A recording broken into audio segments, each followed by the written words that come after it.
Side entrance है, side entrance door है। ये हम घर के अंदर हैं अभी।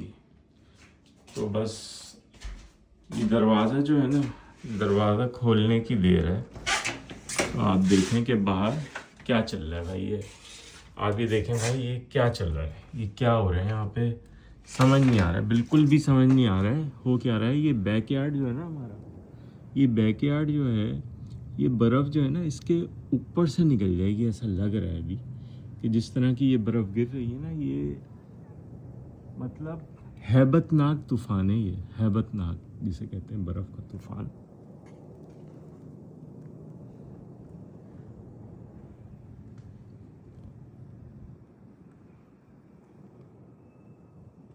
मतलब ये ऐसी कोई चीज़ है, मतलब क्या है ये, मतलब यहाँ पहले कोई ग्लेशियर होते थे जो उसके ऊपर शहर बना दिया, क्या करा।